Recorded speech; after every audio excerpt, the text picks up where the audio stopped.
Welcome students, welcome to पुण्यस physics पाठशाला।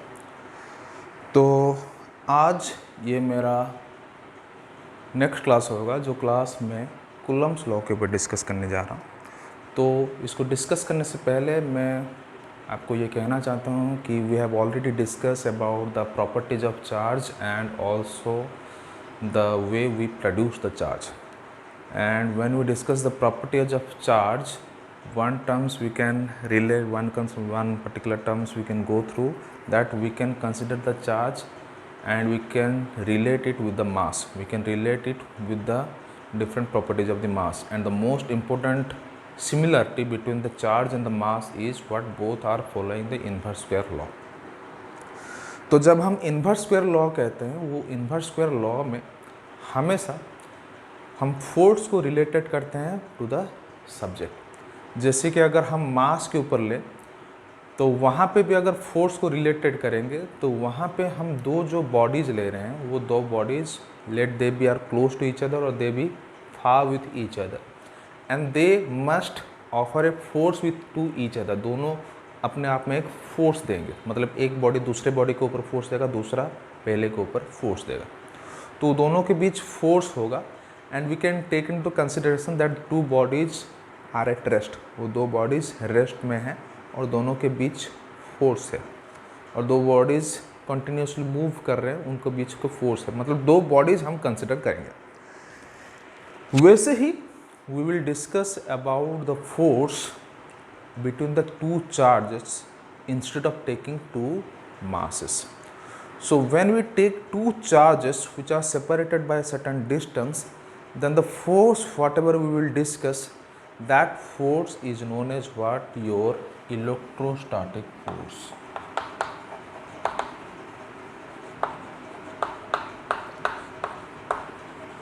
जिसके बारे में बच्चों मैं पहले से ही कह चुका हूँ.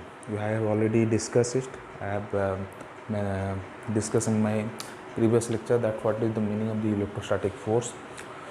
So जो electrostatic force है, here we have already mentions that force is electrostatics, means we are considering the force between the two charges which are static in nature, दोनों static positions में है.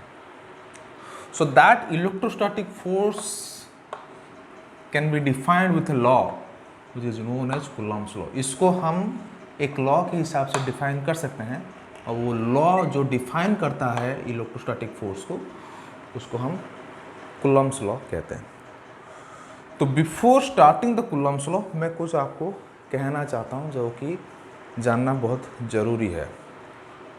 क्या है ना, जब हम Coulomb's law के बारे में डिस्कस करेंगे, दो पॉइंट जानना बहुत ही इम्पोर्टेंट है. दो पॉइंट जानना बहुत ही इम्पोर्टेंट है. ये जो पहला पॉइंट है, यहाँ पे हम जब भी चार्ज को कंसिडर करेंगे जिसके ऊपर ये इलेक्ट्रोस्टैटिक फोर्स अप्लाई होगा, वो चार्ज हमेशा एक पॉइंट चार्ज ही लिया जाएगा. जब भी हम Coulomb's लॉ ऑफ इलेक्ट्रोस्टैटिक्स में हम चार्ज के ऊपर कंसिडर करेंगे, वो चार्ज हमेशा एक पॉइंट चार्ज ही लिया जाएगा. दूसरा, जो डिस्टेंस को हम काउंट करेंगे, वो distance is the line joining two charge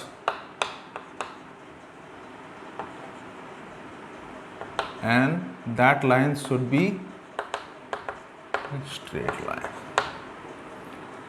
ये दो पॉइंट को हम हमेशा कंसिडर करके ही Coulomb's law को डिफाइन कर सकते हैं. तो what's the Coulomb's law and how we can discuss it, how we can define it, let we go for. तो इसको डिस्कस करने के लिए, उसको डिफाइन करने के लिए we have to consider two charges. One is Q1 and other one is Q2 which are separated by a distance of r. मतलब दो चार्ज लिया गया, यहाँ पे दो चार्ज, एक का चार्ज Q1 है, दूसरे का चार्ज Q2 है. दोनों डिस्टेंस ऑफ सेपरेशन कितना होगा ना, r होगा. तो मैं यहाँ पे दो चार्ज को बच्चों क्या लिया हूँ ना, that one is a point charge. अब क्वेश्चंस ये है कि हम पॉइंट चार्ज किसको बोलेंगे, what is the meaning of the point charge. Point charge definition से क्या कहा जा सकता है? तो बच्चों पॉइंट चार्ज मतलब क्या है ना, when we say about the point charge means the radius should be much smaller than the distance of separation। ये रेडियस किसका ना, रेडियस एक चार्ज बॉडी का। तो यहां पे हम दो चार्ज बॉडी जो लिए हैं बच्चों, तो चार्ज बॉडी हम जो लिए हैं, यहां पे चार्ज बॉडी का जो रेडियस होगा, जो भी रेडियस होगा, ये रेडियस रेस्पेक्टिव चार्ज बॉडी से काफ़ी छोटा होना है। मतलब r, here let it be r dash, here it is r, so r is much greater than r dash, then only we can say the charge is a point charge in nature। तो ये point charge है। तो इस point charge को लेने के मतलब इस पॉइंट चार्ज के हिसाब से हम दो चार्ज बॉडी या पार्टिकल कह सकते हैं, which is spherical in nature, since small in radius so it may be spherical, क्योंकि ड्रॉप के हिसाब से लेंगे या फिर डॉट के हिसाब से लेंगे तो वो स्फेरिकल ही होगा, जिसका रेडियस क्या होगा ना, डिस्टेंस ऑफ सेपरेशन से काफ़ी कम होगा।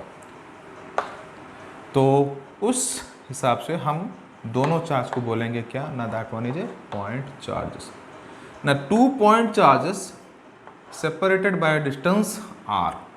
नहीं, ये जो डिस्टेंस लिया गया है बच्चों, देखो this distance is a straight line, ये एक स्ट्रेट लाइन डिस्टेंस है। तो ये जो स्ट्रेट लाइन डिस्टेंस है, स्ट्रेट लाइन डिस्टेंस मतलब कैसे लेंगे ना, that straight line must join the centre of mass of the two charged body. मतलब ये दो चार्ज बॉडी के जो सेंटर ऑफ मास है, उन दोनों के बीच का डिस्टेंस को हम काउंट करेंगे। दरअसल ये रेडियस क्योंकि ये काफ़ी छोटा है, तो ये जो डिस्टेंस है उसको हम नेगलेक्ट भी कर सकते हैं। तो जनरली हम अगर आइडियली डिफाइन करें कि डिस्टेंस कहाँ तक लिया जाए, तो हम सेंटर ऑफ मास से डिस्टेंस को काउंट करेंगे। और ये जो डिस्टेंस है, ये distance the straight line joining the two charges कहा जाएगा। हम किसी भी डिस्टेंस को हम डिस्टेंस ऑफ सेपरेशन नहीं ले सकते हैं। जैसे कि ये डिस्टेंस हो गया, this can not be taken as the distance of separation, we have to take the distance of separation which is straight line in nature and having minimum distance। so उसी को हम डिस्टेंस ऑफ सेपरेशंस कहेंगे। और दोनों charge Q1 और Q2 होगा और दोनों पॉइंट चार्ज ही कंसिडर किया जाएगा। पॉइंट चार्ज के अलावा और कुछ कंसिडर नहीं किया जा सकता। तो अब जब हम कूलम्ब्स लॉ को डिफाइन करेंगे ये कंडीशंस लेके, तब हम बोलेंगे क्या ना, जब भी कोई चार्ज लिया जाए, ध्यान से सुनो बच्चों, इन दोनों के बीच के डिस्टेंस पकड़ लो r है, पहले का Q1 रहा, दूसरे का Q2 रहा। अगर यहाँ पे फोर्स को हम कंसिडर करें तो ये जो चार्ज है उनका नेचर आइदर सिमिलर आएगा, मतलब पॉजिटिव के साथ पॉजिटिव, नेगेटिव के साथ नेगेटिव, या फिर अपोजिट आएगा, जैसे एक को पॉजिटिव लिया दूसरे को नेगेटिव लिया, एक को नेगेटिव लिया तो दूसरे को पॉजिटिव लिया। तो अगर सेम चार्ज हो गया तो दोनों के बीच जो फोर्स होगा वो रिपल्सिव होगा। अगर अपोजिट लिया गया, दोनों के बीच जो फोर्स होगा वो अट्रैक्टिव होगा, जो कि काफ़ी हद तक ग्रेविटेशनल फोर्स से अलग है। क्यों ना, ग्रेविटेशनल फोर्स अगर कंसिडर करें, वैसे ही हम चार्ज की जगह दो बॉडी लेते हैं of different masses m1 and m2, और यहाँ पे डिस्टेंस ऑफ सेपरेशन अगर r लेंगे, यहाँ पे जो फोर्स होगा वो हमेशा अट्रैक्टिव ही होगा। अगर हम दोनों के फोर्स के रिलेशंस देखेंगे तो दोनों फोर्स इनवर्स स्क्वायर लॉ को फॉलो करेगा, लेकिन एक सिर्फ अट्रैक्टिव होगा तो दूसरा क्या होगा, ये अट्रैक्टिव भी हो सकता है और रिपल्सिव भी हो सकता है। तो जब हम कूलम्ब्स लॉ को बच्चों डिफाइन करेंगे, when we discuss about the Coulomb's law, जब भी हम कूलम्ब्स लॉ को डिफाइन करेंगे, यहाँ पे जो भी फोर्स लिया जाएगा, that force is either attractive और रिपल्सिव इन नेचर। तो उसी हिसाब से अगर डेफिनेशंस को लिया जाए तो डेफिनेशंस कहा जाएगा क्या ना, डेफिनेशंस बोला जाएगा कि two charges Q1 Q2 which are separated by a certain distance r, then we say the statement will be, statement को ध्यान से सुनो बच्चों, the statement will be the force of attraction or repulsion between two point charges is directly proportional to the product of the charges and inversely proportional to the square of the distance of separation between. तो इसी को हम statement बोलेंगे, जो कि हम बोलेंगे क्या ना, that one is your Coulomb's law of electro. So ये जो स्टेटमेंट है उसको अगर हम मैथमेटिकल वर्जन्स में लिखेंगे तो हम लिखेंगे क्या ना, that force F is equal to directly proportional to the product of the charges and inversely proportional to the square of the distance. तो दोनों को अगर कंबाइन किया जाए तो force is some proportionality constant K Q1 Q2 by R²। यहाँ पे बच्चों हम जब Q1 Q2 कहते हैं यहाँ पे हम मॉड जरूर लिखेंगे।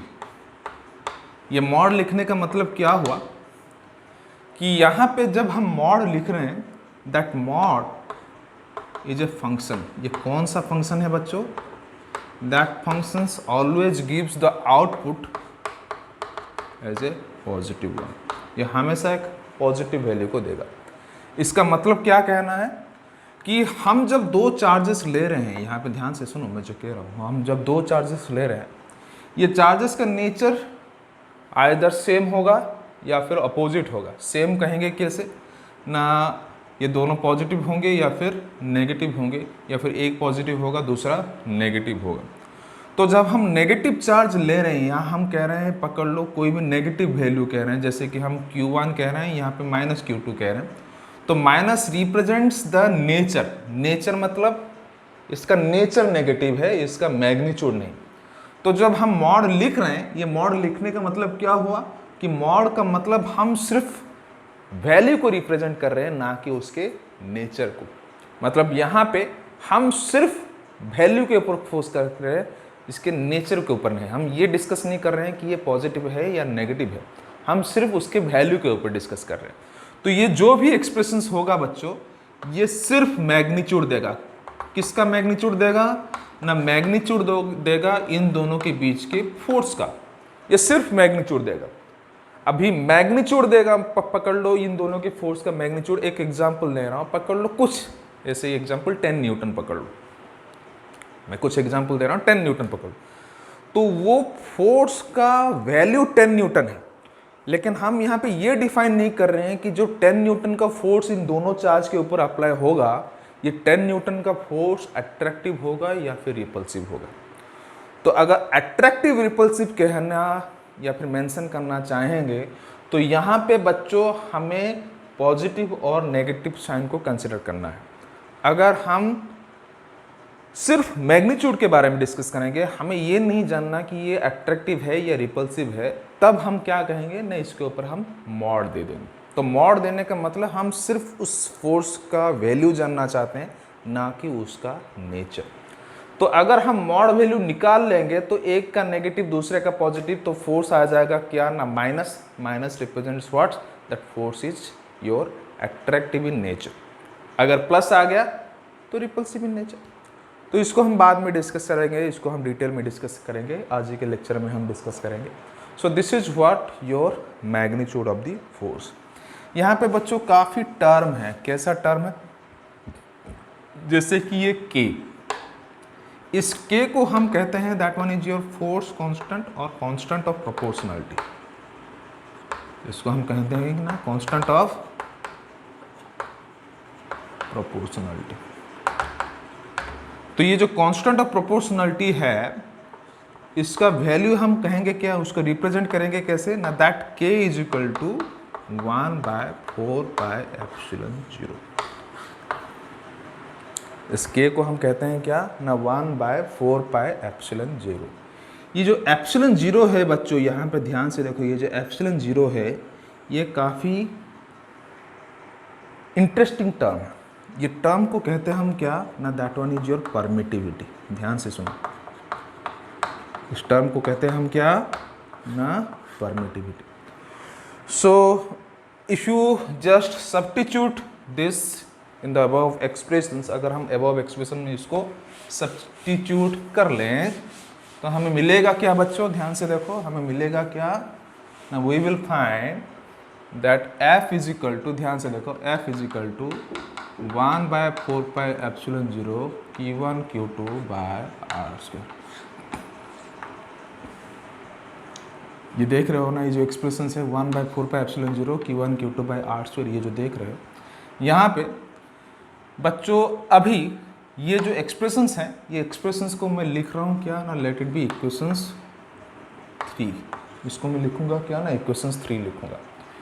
तो ये कहने का मतलब ये है कि ये जो एप्सिलॉन 0 है, ये एप्सिलॉन 0 को हम परमिटिविटी कहते हैं, और परमिटिविटी हमेशा एक फिक्स्ड क्वांटिटी रहता है, और that too for a given medium.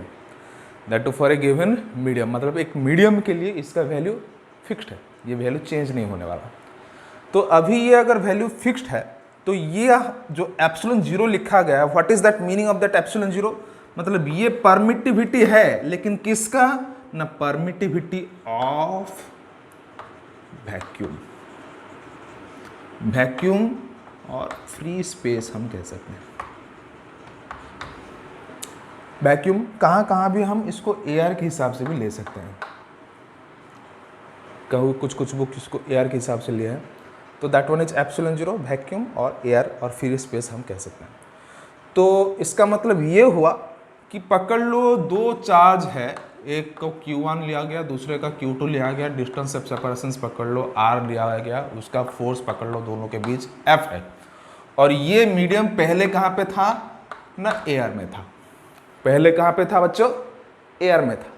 अभी वही कॉन्फ़िगरेशंस को लेके, मतलब वही चार्ज, वही डिस्टेंस ऑफ सेपरेशंस, उसको लेके दोनों को एक ऐसे मीडियम में डाला जाए जो कि ना ही एयर रहेगा। पकड़ लो, ये हो गया क्या ना, वाटर।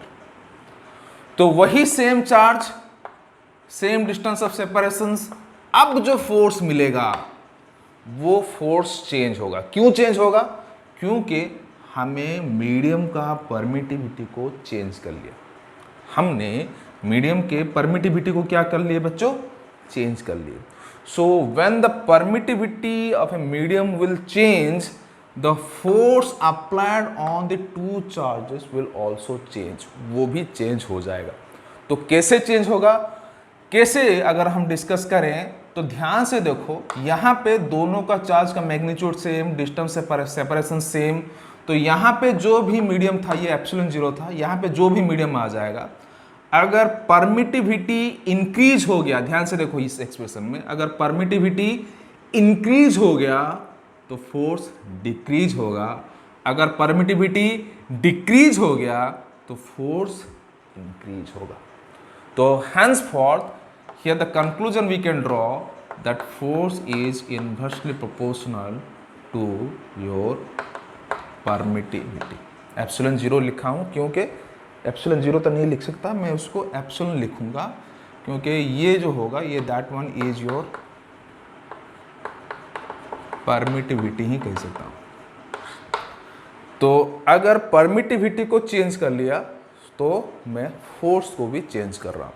सो कोई अगर आपको ये पूछे कि what do you mean by permittivity, so you can define that permittivity of a medium is a property of the medium which can influence the force applied between the two charges.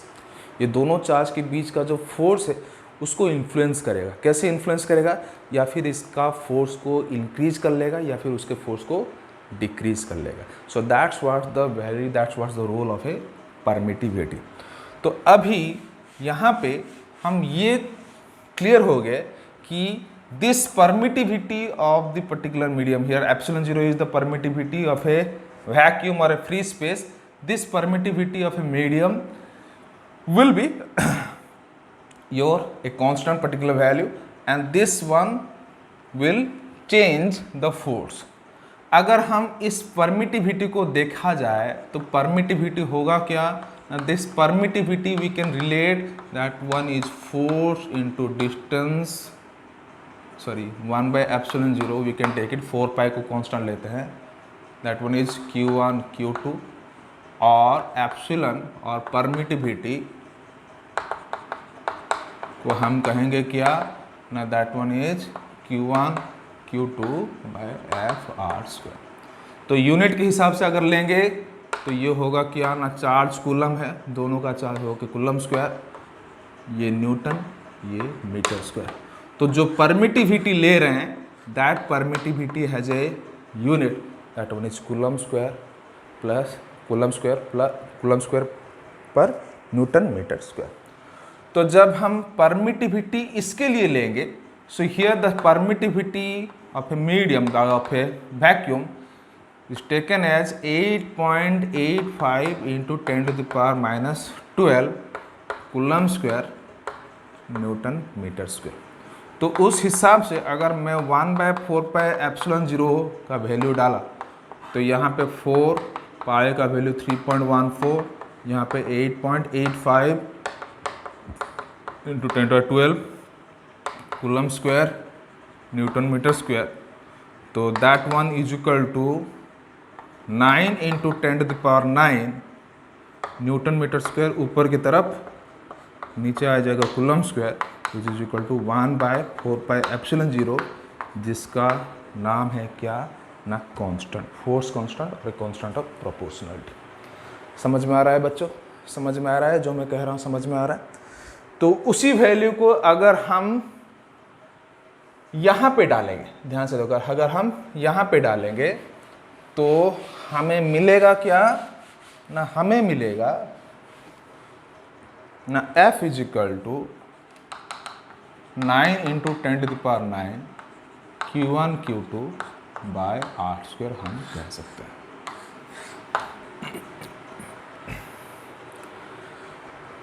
तो बच्चों ये जो formula है, ये जो हम formula ले रहे हैं, यहाँ पे हम f को 9 इंटू 10⁹ कब कहेंगे? जब q1 is equal to q2 हो जाएगा और दोनों का वैल्यू कितना होगा ना, 1 कूलम, और डिस्टेंस कितना हो जाएगा बच्चों, 1 मीटर। तो अभी इस कंडीशंस को लेके हम चार्ज को भी डिफाइन कर सकते हैं। कैसे कह सकते हैं चार्ज को डिफाइन कर सकते हैं? Now we can see that the charge of the respective body is said to be 1 coulomb. हम 1 कूलम चार्ज को कैसे डिफाइन करेंगे ना, charge of the respective body said to be 1 coulomb which are separated by a distance of 1 meter with a force of attractions or repulsion between them having magnitude 9 into 10⁹ Newton. समझ में आ रहा है मैं क्या कहा? मैं फिर से कह रहा हूँ, यहाँ पे दोनों चार्ज का वैल्यू को 1 कूलम कहा जा सकता है। कब? जब दोनों के बीच का डिस्टेंस ऑफ सेपरेशन 1 मीटर होगा और दोनों के बीच जो फोर्स अप्लाई होगा उस फोर्स का मैग्नीट्यूड होगा कितना, 9 इंटू 10⁹ न्यूटन। तब जाके हम एक चार्ज का वैल्यू को 1 कूलम कह सकते हैं। So this is what the way we can define the 1 coulomb charge using Coulomb's law. तो उसके बाद जब हम ये कह रहे हैं, जहाँ पे हम फोर्स को डिफाइन किए यहाँ पे, तो उसके बाद एक दूसरा टर्म आएगा बच्चों, जहाँ पे हम ये डिफाइन करेंगे कि how that permittivity will change the force. एक परमिटिविटी एक फोर्स को कैसे चेंज कर सकता है, दोनों चार्ज के फोर्स को एक परमिटिविटी कैसे चेंज कर सकता है। तो उसके लिए मैं कहूँगा एक पहले कंडीशंस में मैं जैसे लिया था कि दो चार्ज को हम वैक्यूम में लिए थे, और वैसे ही दो चार्ज को हम ले लिए कहाँ पे ना, एक मीडियम में। मैं मीडियम को डिफाइन नहीं कर रहा, एक मीडियम में ले ली। तो यहाँ पे जो परमिटिविटी आएगा उसको कहा जाएगा ना एप्सिलॉन जीरो। यहाँ पे जो परमिटिविटी आएगा उसको कहा गया लेट इट बी एप्सिलॉन। तो एप्सिलॉन जीरो और एप्सिलॉन अगर लिया जाए, दोनों के बीच का अगर कंसिडर किया जाए, तो उसी हिसाब से यहाँ पे फोर्स आएगा क्या ना, that one is due to the vacuum. यहाँ पे जो फोर्स आएगा that one is due to the medium. तो अब दोनों के बीच जो चार्ज है वो सेम रहेगा और डिस्टेंस ऑफ सेपरेशन भी जो है वो भी सेम रहेगा।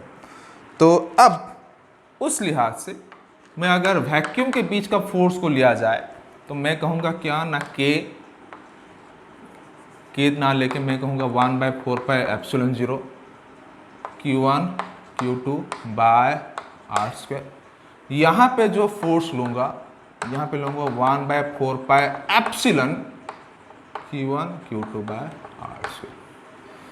तो अब जब मैं दोनों का फोर्स निकाल लिया, अब मैं कहूँगा let I am finding out the ratio FM by FB। दोनों के बीच का मैं रेशियो निकाल रहा हूँ।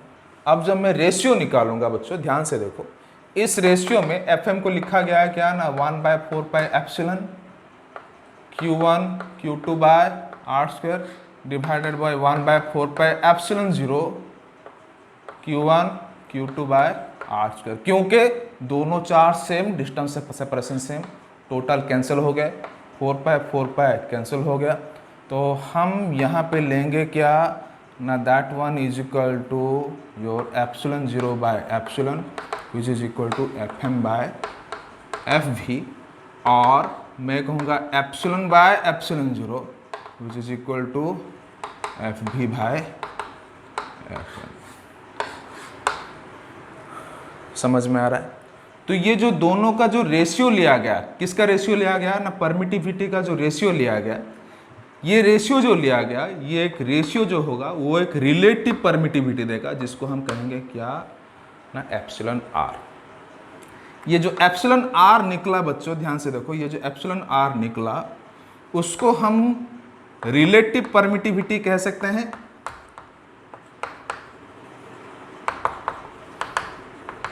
या फिर इसको हम एक डाई इलेक्ट्रिक कांस्टेंट भी कह सकते हैं। तो डाई इलेक्ट्रिक कांस्टेंट कह के हम उसको लिखेंगे क्या ना, के। अब फिर से एक प्रॉब्लम, ये डाइलेक्ट्रिक है क्या? हम जो डाइलेक्ट्रिक लिख रहे हैं ये डाइलेक्ट्रिक एक्चुअली है क्या? ये डाइलेक्ट्रिक बच्चों एक मीडियम है, ये कुछ भी हो सकता है, ये इंसुलेटर हो सकता है या फिर आपका कंडक्टर हो सकता है या फिर कुछ भी हो सकता है, प्योर इंसुलेटर हो सकता है, कुछ भी हो सकता है। लेकिन ये जो डाइलेक्ट्रिक है ये दोनों चार्ज के बीच का एक मतलब इंटरेक्टिव पार्ट होगा। हम उसको कंडक्टर भी ले सकते हैं, हम इसको इंसुलेटर भी ले सकते हैं, कुछ भी ले सकते हैं। तो ये डाइलेक्ट्रिक एक टर्म जनरली हम उसको इंसुलेटर में ही कंसिडर करते हैं, लेकिन यहाँ पे हम कंडक्टर के हिसाब से भी उसको हम कंसिडर कर सकते हैं। तो ये जो डाइलेक्ट्रिक कांस्टेंट होगा, ये डाइलेक्ट्रिक कांस्टेंट बंदो ध्यान से देखो, बच्चों ध्यान से देखो, हम यहाँ पे आइडेंटिकल क्वांटिटी का रेशियो ले रहे हैं, जैसे कि यहाँ पे परमिटिविटी का रेशियो रहे हैं या फिर फोर्स का रेशियो ले रहे हैं। तो उस हिसाब से अगर कोई पूछा जाए कि ये जो डाइलेक्ट्रिक है उसका यूनिट क्या रहेगा, तो मैं कहूँगा ये यूनिटलेस है, ये सिर्फ एक वैल्यू है और कुछ नहीं, सिर्फ एक वैल्यू है और कुछ नहीं। और ये जो वैल्यू है, ये वैल्यू डिटरमाइन किसको करता है ना, जब हम कोई मीडियम को चेंज करते हैं तो उस मीडियम के चेंज होने के वजह से फोर्स में क्या चेंजेस आता है वो ही सिर्फ ये वैल्यू देगा। तो ये जो वैल्यू होगा बच्चों, that value must be, this value has some value, this particular value has a particular number, और ये जो नंबर है वो हमेशा एक या फिर उससे ज़्यादा होगा। हमेशा 1 होगा या फिर उससे ज़्यादा, इट विल बी 1 और more than 1, but it cannot be 0, ये 0 कभी नहीं होगा। तो अभी उसी हिसाब से अगर मैं एप्सिलॉन बाय एप्सिलॉन 0 लिया, तो उसी हिसाब से अगर मैं इसको एप्सिलॉन आर कहा या फिर के कहा, तो उसी एंगल में एप्सिलॉन को कह सकता हूँ एप्सिलॉन 0 इंटू एप्सिलॉन आर या फिर एप्सिलॉन 0 इंटू के। ध्यान से सुनो, इसी एंगल में एप्सिलॉन को एप्सिलॉन 0 इंटू एप्सिलॉन आर या फिर एप्सिलॉन 0 इंटू के। ये जो के है बच्चों, अगर ये 1 हो गया तो मतलब इसका हुआ कि ये अगर 1 हो गया तो ये दोनों के बीच का जो मैं मीडियम कह रहा हूँ, ये मीडियम चेंज नहीं हो रहा है, एप्सिलॉन ये परमिटिविटी चेंज नहीं हो रहा है। अगर ये वैल्यू 0 हो गया तो इसका मतलब ये हुआ कि हम यहाँ पे बच्चों क्या ले रहे हैं ना, 0 ले रहे हैं, इसका मतलब हम फोर्स को डिफाइन नहीं कर सकते। तो इसीलिए ये जो के है ये कभी 0 नहीं होगा। ध्यान से देखो, ये अगर 0 हो गया तो बच्चों ध्यान से देखो, ये अगर 0 हो गया तो एप्सिलॉन वैल्यू का कितना हो गया, वैल्यू कितना होगा एप्सिलॉन का, दैट वन विल बी 0। तो यहाँ पे अगर बच्चों मैं मीडियम के अंदर अगर फोर्स का रख रहा हूँ तो ये जो फोर्स होगा ये फोर्स डिफाइन नहीं कर सकते। नीचे का डिनोमिनेटर 0 हो गया तो हम फोर्स को डिफाइन नहीं कर सकते, इसीलिए के का वैल्यू कभी 0 होगा ही नहीं। तो अभी ये जो के का वैल्यू है that depends on the medium, हम किस टाइप के मीडियम कंसिडर कर रहे हैं उसी मीडियम के हिसाब से के का वैल्यू आएगा। तो अभी ध्यान से देखो, मैं ये पर्टिकुलर फार्मूला को रखूंगा और बाकी सबको डिलीट कर रहा हूँ। क्यों कर रहा हूँ, एक जरूरी काम है इसीलिए डिलीट कर रहा हूँ।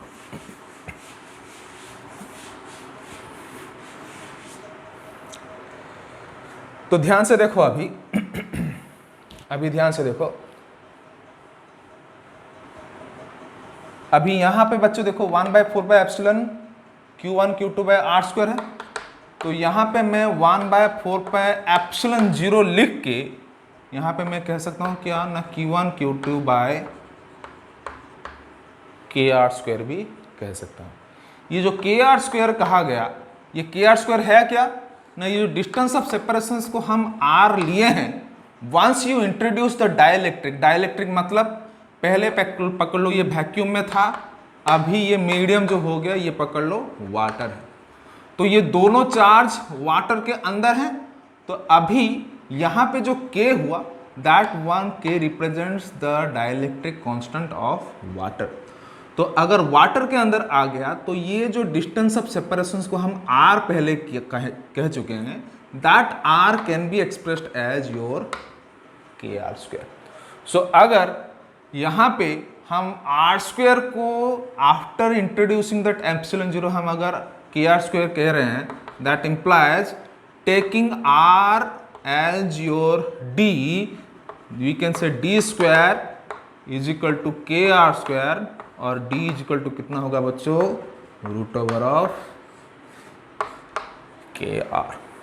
तो अभी ध्यान से देखो, अगर मैं मीडियम को चेंज नहीं कर रहा हूं, मीडियम को चेंज नहीं कर रहा हूं, या फिर पकड़ लो के का वैल्यू 1 है, तो यहाँ पे डी जो होगा वो आर के साथ सेम होगा, और आर के साथ अगर सेम हो गया तो मैं कहूंगा क्या ना, के इज इक्वल टू 1, तो 1 इज इक्वल टू होगा तो Q1 Q2/4 epsilon 0 are square. तो इसका मतलब हो गया क्या ना, मैं मीडियम को चेंज नहीं किया हूं, क्या का वैल्यू फिक्स है। समझ में आ रहा है? तो अभी ये जो के का वैल्यू है ये डिफरेंट मीडियम के लिए अलग है। जैसे कि मैं कह रहा हूं के का वैल्यू 1 होगा, किसके लिए बच्चों ना, that one is for the vacuum. के का वैल्यू 81 होगा, किसके लिए बच्चों ना, मैं कह सकता हूं that one is for the water. के का वैल्यू इन्फिनिटिव आएगा, किसके लिए बच्चों ना, if that one is your pure conductor. एक प्योर कंडक्टर मैं अगर अंदर डाल दूं, एक प्योर इंडक्टर को अंदर डाल दूं, तो के का वैल्यू इन्फिनिटिव भी आ जाएगा। तो अभी ध्यान से देखो, अगर ये वैक्यूम हो गया तो वैक्यूम मतलब पहले जो मीडियम था यहीं पे अगर मैं के का वैल्यू आफ्टर डाइलेक्ट्रिक इंट्रोड्यूस करने के बाद मैं कह रहा हूं के का वैल्यू पकड़ लो 1 है, तो ये 1 कहने का मतलब ये होगा कि मैंने मीडियम को चेंज नहीं किया है। लेकिन यहाँ पे अगर के का वैल्यू 81 आ गया तो 81 आने का मतलब क्या हुआ ना, ध्यान से देखो, ये जो वैल्यू था पहले से ही 1/k Q1 Q2/4 epsilon 0 are square हम पहले से ही कर सकते हैं। तो k का वैल्यू अगर 81 आ गया तो डिनोमिनेटर इंक्रीज हो गया तो फोर्स क्या हो जाएगा बच्चों, डिक्रीज हो जाएगा। तो उसी हिसाब से k का वैल्यू उसके ऊपर इंपैक्ट डालता है। तो अगर मैं इन्फाइनाइट ले लिया तो k का वैल्यू इन्फाइनाइट हो गया तो फोर्स क्या हो जाएगा बच्चों, 0 हो जाएगा। तो उसी हिसाब से इस पर्टिकुलर k जो डाइलेक्ट्रिक कांस्टेंट है, तो मैं जैसे ही तुम्हें पहले से कह चुका हूँ, हम इसको इंसुलेटर ले सकते हैं या फिर एक कंडक्टर ले सकते हैं। तो हम अगर कंडक्टर ले लिए तो within the conductor we can say the force between the two charges will be 0। अगर कंडक्टर के बीच हम दोनों कंडक्टर, एक कंडक्टर के अंदर ही दो चार्ज को लेंगे तो वहाँ पे हम फोर्स को 0 कह लेंगे। क्यों हो गया ना, पहले हम जो डाइलेक्ट्रिक कांस्टेंट कह रहे थे, तो डाइलेक्ट्रिक कांस्टेंट कंडक्टर के लिए क्या हो जाएगा बच्चों, इन्फिनिटी हो जाएगा। So this is what we says that your k value. Now let me explain that how this k value can be used. हम इस k value को कैसे अलग एप्लीकेशन से यूज कर सकते हैं। जैसे कि मैं कहा कि दो चार्ज को लिया गया है, दोनों चार्ज के बीच का मीडियम पकड़ लो, वैक्यूम है, अंदर मैंने एक ग्लास स्लैब रख लिया। समझ में आ रहा है बच्चों, अंदर मैंने क्या रख लिया, ग्लास स्लैब रख लिया। तो ग्लास स्लैब के लिए ये जो थिकनेस है, ये थिकनेस को पकड़ लो d है। तो ये जो ग्लास स्लैब के लिए k का कोई अगर वैल्यू भी आएगा तो टोटल डिस्टेंस पहले जब वैक्यूम में था टोटल डिस्टेंस पकड़ लो r था। तो r के बाद जब मैं इन दोनों के बीच एक ग्लास स्लैब रख लिया, तो ग्लास स्लैब रखने की वजह से क्या होगा ना, ये दोनों के बीच का जो डिस्टेंस है वो डिस्टेंस रिड्यूस हो जाएगा और डिस्टेंस r ना रह के मैं कहूँगा कितना ना r माइनस डी, मतलब वैक्यूम के लिए फ्री स्पेस रहेगा कितना ना r माइनस डी। अभी देखो यहाँ पे बच्चों किस तरह का प्रॉब्लम है, रिमेनिंग पोर्शंस को r माइनस डी कह रहा हूँ, अंदर का पोर्शंस को मैं कह रहा हूँ क्या ना d। इसके लिए मैं कहूँगा ये वैक्यूम है, जिसके लिए मैं फॉर्मूला कहूँगा ना 1/4πε0 Q1 Q2 बाय r²। लेकिन जो अंदर के लिए है इसको मैं डाइलेक्ट्रिक कांस्टेंट को इंट्रोड्यूस करूँगा।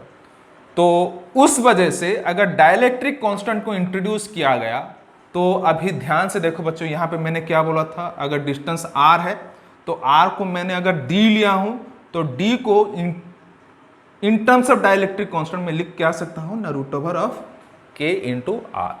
तो यहां पे मैं लिखा क्या ना, that one is equal to मैं कहूंगा 1/4πε0। ध्यान से देखो ऐसे ही 1/4πε0 लिखा गया with the introduction of the dielectric.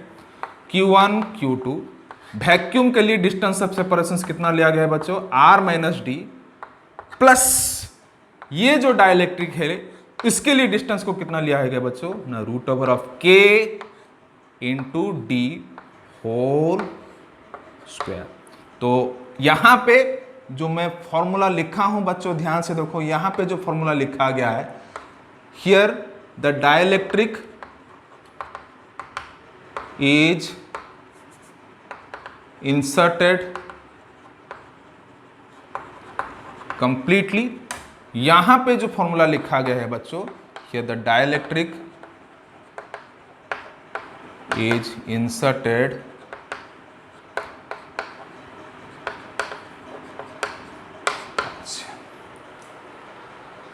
समझ में आ गया, समझ में आ गया। So this is how we can introduce, समझ में आ गया। तो ये पर्टिकुलर हम डाइलेक्ट्रिक को कैसे इंट्रोड्यूस करके कैसे निकाल रहे हैं, how it will be used etcetera etcetera, हम ये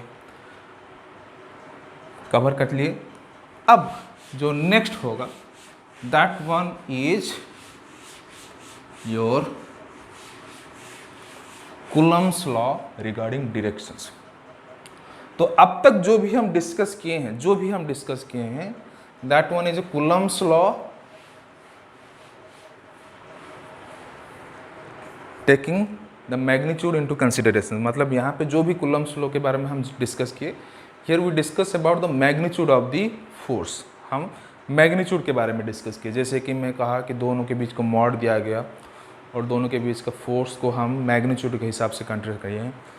तो अभी नेक्स्ट होगा क्या ना नेक्स्ट होगा how we can deal the Coulomb's law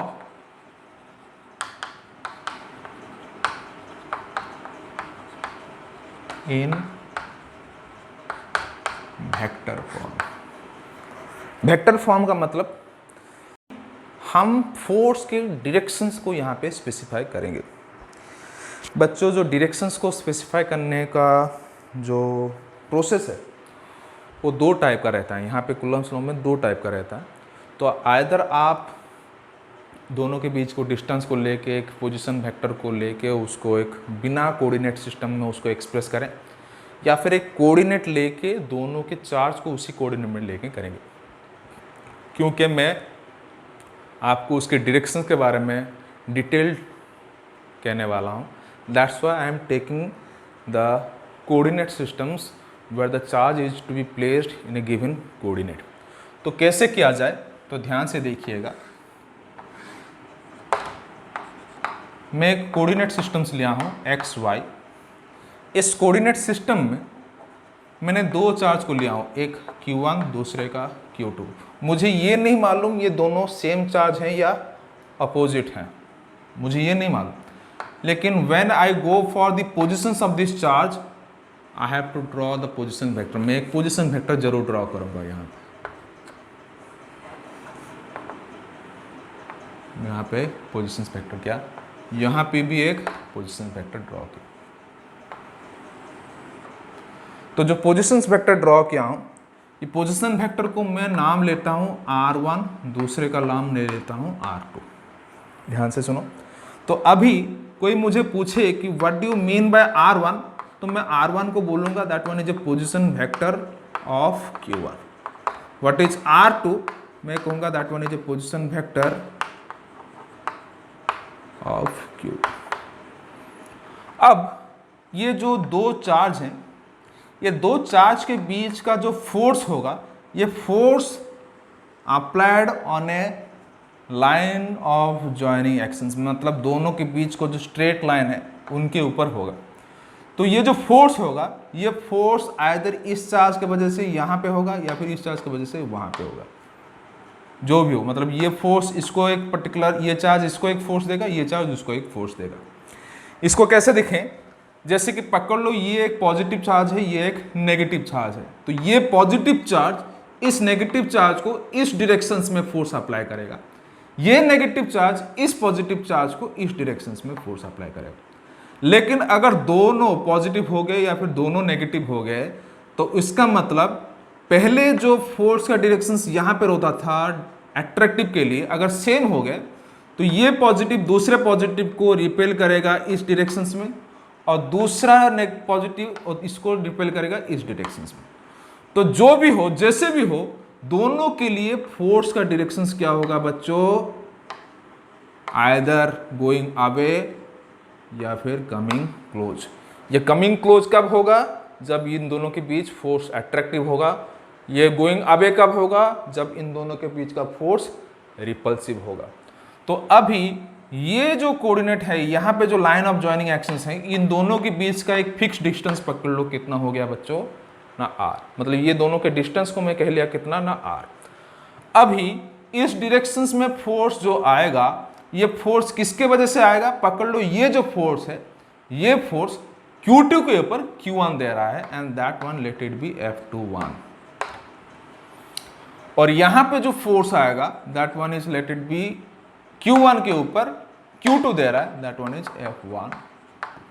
तो मैं यहां पे लिख रहा हूं that one is F12 is the force on Q1 by Q2।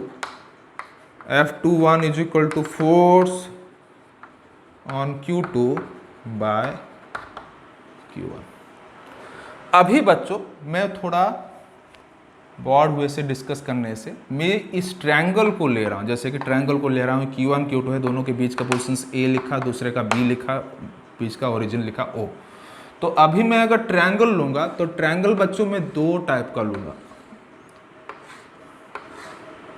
दो टाइप का क्यों लूँ ना, पकड़ लो ये बच्चों R1 है, ये R2 है, यहाँ पे भी ये R1 है, ये R2 है। ध्यान से सुनो, एक ओ रखा गया, यहाँ पे ए, यहाँ पे बी, इसको भी ओ रखा गया, यहाँ पे ए, यहाँ पे बी। तो पहले फिगर में जब लाइन ऑफ एक्शंस इस डायरेक्शंस में होगा तो लाइन ऑफ एक्शंस को मैं इस डायरेक्शंस में ले रहा हूँ, इसको वेक्टर को यहाँ पे ले रहा हूँ, ऐसे वेक्टर को। अगर line of actions A to B हुआ तो लाइन ऑफ एक्शंस ऐसे रहेगा, अगर बी टू ए हुआ तो ऐसे रहेगा। समझ में आ रहा है? तो ये ट्रायंगल को मैं दोनों हिसाब से दिखा रहा हूं। अभी बच्चों दोनों का जो मैग्नीट्यूड है, मैग्नीट्यूड कितना होगा बच्चों? ना आर होगा। ध्यान से सुनो, दोनों का जो मैग्नीट्यूड है, मैग्नीट्यूड कितना होगा? ना आर होगा। अभी इस ट्रायंगल में अगर मैं triangle law of vector additions डालूं, उस दोनों ट्रायंगल में अगर triangle law of vector additions दिया जाए तो ध्यान से देखो, इस ट्रायंगल में एक R1, दूसरा ये वाला, ये दोनों सेम ऑर्डर में है, बल्कि ये ऑपोजिट ऑर्डर में। समझ में आ रहा है? ये दोनों सेम ऑर्डर में, ये ऑपोजिट ऑर्डर में है। तो अगर मैं इन दोनों को सेम ऑर्डर में ले रहा हूं तो ये ऑपोजिट ऑर्डर है। ये R कह रहा हूं क्या बच्चों? मैग्नीट्यूड है। इसको मैं लिख रहा हूं क्या? ना that one let it be your R21 vector, let it be here it is R12 vector. तो अभी ध्यान से देखो, ये एक वेक्टर हुआ, ये एक वेक्टर हुआ, दोनों सेम ऑर्डर में है, दोनों के सेम ऑर्डर में, और ये क्या हुआ ना? ऑपोजिट ऑर्डर में है। तो according to the triangle law of vector additions मैं ये कहूंगा कि R1 vector plus R21 vector is equal to R2, और यहाँ पे ये वेक्टर सेम ऑर्डर में है और ये अपोजिट में है, तो इसका मतलब R2 plus R12 is equal to कितना हो गया बच्चों? R1 vector. Now come to the point, here मैं लिखूंगा क्या ना? That R21 vector is equal to कितना ना? R2 minus R1। यहां पे मैं लिखूंगा कितना ना? R12 vector is equal to कितना ना? R1 minus R2। तो यहां पे बच्चों ये जो वेक्टर दोनों है, इस दोनों को मैं इस वे से रिप्रेजेंट कर रहा हूं। लेकिन अगर मैग्नीट्यूड को कंसीडर किया जाए तो बच्चों दोनों के बीच का मैग्नीट्यूड है कितना ना? आर है। उसका मतलब क्या हुआ ना? दो two are the different vectors, but if we consider the magnitude, magnitude कैसे कंसीडर करें बच्चों? जैसे कि मैं पहले यहाँ पे दिखा चुका हूँ, Q1 के ऊपर मॉड दिया था ताकि मैं मैग्नीट्यूड को दिखा सकूं। वैसे ही अगर दोनों के बीच में मॉड ले लिया तो ये मैग्नीट्यूड रिप्रेजेंट करेगा और वैल्यू होगा कितना ना? R, जो कि दिया गया है। इसका मतलब ये हुआ कि दोनों का मैग्नीट्यूड सेम है, दोनों का मैग्नीट्यूड सेम है, लेकिन लाइन ऑफ एक्शंस क्या है बच्चों? ऑपोजिट। लाइन ऑफ एक्शंस है क्या? ऑपोजिट है। तो अब मैं जो ये लिख रहा हूं, ये सुन लिखो। लिखोगे कैसे ना? पॉज डालो, लिख लो, और लिखने के बाद फिर से वीडियो को ऑब्जर्व करो। कैसे ना? अभी मैं बच्चों इसको मिटा रहा हूं। बच्चों ध्यान से देखो,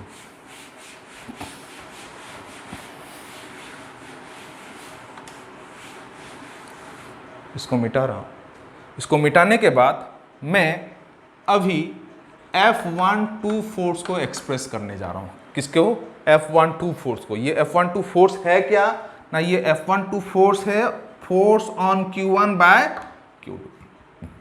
तो F12 फोर्स को दिखने के लिए मैं K लिखूंगा, Q1 Q2 लिखूंगा, डिवाइडेड बाय R² लिखूंगा। उसके बाद F12 का डायरेक्शंस कहाँ पे है बच्चों? इस डायरेक्शंस में। F12 फोर्स कहाँ पे है बच्चों? इस डायरेक्शंस में है। अगर इस डायरेक्शंस में F12 है, इस डायरेक्शंस में जो वेक्टर अप्लाई हुआ था उसका नाम क्या था ना? R12। इसका नाम क्या था ना? R12। तो अभी इस F12 को along the line of actions अगर रिप्रेजेंट किया जाए तो मैं यहां पे R12 वेक्टर ना लिख के लिखूंगा क्या ना? कैप। ये कैप लिखने का मतलब क्या है बच्चों ना? इसका मैग्नीट्यूड को हम हमेशा 1 ही लेंगे, लेकिन डायरेक्शंस को एक प्रॉपर वे में डिफाइन करेंगे। ये यूनिट वेक्टर का मतलब होगा क्या ना? हम मैग्नीट्यूड को हमेशा 1 ही लेंगे, लेकिन एक स्पेसिफिक डायरेक्शंस में। तो उसके वजह से हम डायरेक्शंस को स्पेसिफाई कर लिए, और ये डायरेक्शंस है कहां पे ना, जिस डायरेक्शंस में F12 का फोर्स है, जिस डायरेक्शंस में क्या होगा ना F12 का फोर्स है, तो उसी डायरेक्शंस में R12 भी होगा। लेकिन अगर हम मैग्नीट्यूड कंसीडर कर लें तो बच्चों इसका मैग्नीट्यूड होगा कितना ना 1। मतलब हुआ क्या ना, अगर मैग्नीट्यूड को देखा जाए तो ये मैग्नीट्यूड इस फोर्स के मैग्नीट्यूड के ऊपर कोई इंपैक्ट नहीं डाल रहा है, लेकिन ये जो डायरेक्शन है ये डिफाइन कर रहा है कि इस चार्ज के ऊपर जो फोर्स गिरेगा वो किस डायरेक्शंस में गिरेगा, और ये किस डायरेक्शन में गिरेगा ना, जिस डायरेक्शंस में R12 वेक्टर होगा। समझ में आया? अभी उसको थोड़ा सिंप्लीफाई करेंगे, कैसे ना, K Q1 Q2 by R लिखा गया है तो मैं R12 वेक्टर मॉड लिख के उसको स्क्वायर लिखूंगा, उसको लिखूंगा क्या ना R12 कैप। बाद में लिखूंगा क्या ना उसको K Q1 Q2 R12 vector square R12 vector by R12 vector mod. ये जानते हैं यूनिट वेक्टर को इसी हिसाब से रिप्रेजेंट किया जाता है। उसको लिखेंगे क्या ना, K Q1 Q2 by R12 vector mod Q R12 vector. अभी ध्यान से देखो, K Q1 Q2 R12 vector mod Q R12 को लिखा जाएगा क्या ना R1 माइनस R2। समझ में आ रहा है? समझ में आ रहा है? हम पहले से उसको डिफाइन कर चुके हैं कि इसका वैल्यू इतना ही होगा। तो अभी बच्चों F12 निकला कितना ना, ध्यान से देखो, इतना निकला। समझ में आ रहा है? समझ में आ रहा है? अभी मैं क्या करूंगा ना, मैं F21 फोर्स को निकाल रहा हूं। F21 फोर्स को कैसे निकालेंगे ना, F21 फोर्स जो कि मैं कह रहा हूं यहां पे इस तरह से Q2 के ऊपर गिरेगा, ये R21 होगा, ये F21 होगा, ये R2 होगा, ये R1 होगा, ये Q1 होगा। मैग्नीट्यूड कितना होगा बच्चों? R होगा। तो F21 को लिखेंगे कितना ना, same way K Q1 Q2 by R square R21 cap, जैसे कि हम यहाँ पे लिखे हैं। उसके बाद होगा क्या ना, K Q1 Q2 R21 vector mod square R21 vector by R21 vector mod. उसके बाद K Q1 Q2 by R21 vector mod Q R21 vector. उसके बाद K Q1 Q2 by R21 vector mod Q R21 को लिखेंगे क्या ना, R2 minus R1। लिखेंगे क्या बच्चों इसको? F21 लिखेंगे। यहां पे क्या लिखे हैं? F12 लिखे हैं। ध्यान से देखो, यहां पे अगर मैं यहां पे थोड़ा चेंज कर लिया, कैसे चेंज कर लिया ना, K Q1 Q2 by R21 vector mod Q R2 minus R1 कह लिया, तो उसका मतलब होगा क्या ना, मैं यहाँ पे एक नेगेटिव साइन इंट्रोड्यूस कर रहा हूँ। क्यों इंट्रोड्यूस कर रहा हूँ? अगर ये नेगेटिव साइन इंट्रोड्यूस नहीं किया तो ये मुझे मिलेगा नहीं। तो नेगेटिव साइन इंट्रोड्यूस किया तो minus minus minus minus minus plus. तो अभी पूछेगी कि इसको सर चेंज कर लिए, क्यों चेंज कर लिए? कि मैं तुम्हें पहले ही कर चुका हूं कि R21 मॉड R12 मॉड, ये दोनों का वैल्यू सेम है। कितना है बच्चों? R है। तो अभी इसके जगह अगर मैं ये लिख लिया तो मैग्नीट्यूड, क्योंकि मॉड दिया गया है तो मैग्नीट्यूड के ऊपर कोई असर नहीं होगा, लेकिन हाँ इसको अगर नेगेटिव साइन ना दिया तो डायरेक्शंस के ऊपर इंपैक्ट डालेगा। तो अभी बच्चों ध्यान से देखो, इस एक्सप्रेशंस को देखो और इस एक्सप्रेशंस को देखो। यहां पे क्या हुआ ना, F12 जो है ये नेगेटिव ऑफ ये एक्सप्रेशंस है। फिर से देख रहा हूं, F12 जो है ये नेगेटिव ऑफ ये एक्सप्रेशन है। उसका मतलब क्या है ना, उसका मतलब ये है कि जो मैं F12 कह रहा हूं ये माइनस ऑफ F21 है। तो ध्यान से देखो, यहां पे बच्चों में वेक्टर साइन दिया हूं, फोर्स 1 2 दिया हूं। ये मतलब क्या हुआ ना, Q1 के ऊपर Q2 का फोर्स, ये Q2 के ऊपर Q1 का फोर्स। तो माइनस देने का मतलब क्या हुआ कि दोनों का बीच के जो मैग्नीट्यूड है वो क्या है, सेम है, लेकिन डायरेक्शंस क्या है ना, अपोजिट है। तो अगर डायरेक्शंस अपोजिट, मैग्नीट्यूड सेम, ये एक लॉ को डिफाइन करता है, जो लॉ को हम कहते हैं क्या ना, न्यूटन्स लॉ। और which law that one is the third law. And what the third law says, that for every actions there is an equal and opposite reactions. Means actions और reactions को अगर कंपेयर किया जाए तो दोनों का बीच का मैग्नीट्यूड है क्या ना, same. So equal in magnitude, opposite in directions. समझ में आया बच्चों? तो इसी हिसाब से हम कूलम्ब्स लॉ को वेक्टर फॉर्म में भी रिप्रेजेंट कर सकते हैं। Everybody clear? Everybody clear? तो यहाँ पे कुछ कंक्लूजन जो है, तो पहला कंक्लूजन ये है कि Coulomb's law Newton's third law को फॉलो कर रहा है। दूसरा जो कंक्लूजन है क्या ना, अगर product of the two charges less than zero हो गया तो हम जो फोर्स कह रहे हैं वो फोर्स हमेशा अट्रैक्टिव होगा। क्यों होगा बच्चों? क्योंकि अगर लेस देन जीरो हो गया तो नेट प्रोडक्ट कितना हो गया ना, नेगेटिव। अगर नेगेटिव हो गया तो फोर्स होगा क्या ना, नेगेटिव। अगर फोर्स नेगेटिव है तो वो अट्रैक्टिव है। वैसे ही दोनों का प्रोडक्ट अगर ग्रेटर देन जीरो हो गया तो यहाँ पे फोर्स होगा क्या बच्चों, रिपल्सिव। रिपल्सिव क्यों? क्योंकि अगर नेगेटिव नेगेटिव मल्टीप्लाई कर लिया गया तो पॉजिटिव, फोर्स भी क्या हो गया ना, पॉजिटिव। पॉजिटिव का मतलब रिपल्सिव। तो this is all about your Coulomb's law and the Coulomb's law in vector form. तो ये जानने के बाद, हम फोर्स जानने के बाद हम ये डिस्कस करेंगे कि अगर इस तरह का फोर्स को लेके कोई चार्ज को हम आइसोलेटेडली कंसिडर करें और उसको एक फिक्स्ड पोजीशंस में रख के उसको ये कंसिडर किया जाए कि वो मूव ही ना करें, तो वो जो फील्ड में ये अप्लाई होगा तो उस फील्ड को हम क्या कहेंगे, that will be in my next class and that one is your electric field. And electric field video मैं आपको नेक्स्ट वीडियो में आपको ये कहने जाऊँगा। Thank you very much. और इसी के साथ आज का लेक्चर मेरा यहाँ पे ख़त्म हो गया। अगर आपको पसंद आया ज़रूर लाइक बटन ज़रूर दबाइएगा।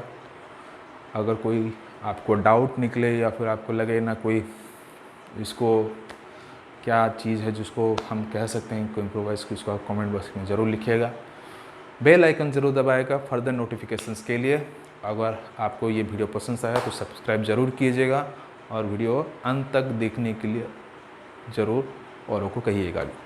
तो तब तक के लिए मुझे इजाज़त दीजिए। नमस्ते, good night and take care of your health. Thank you very much.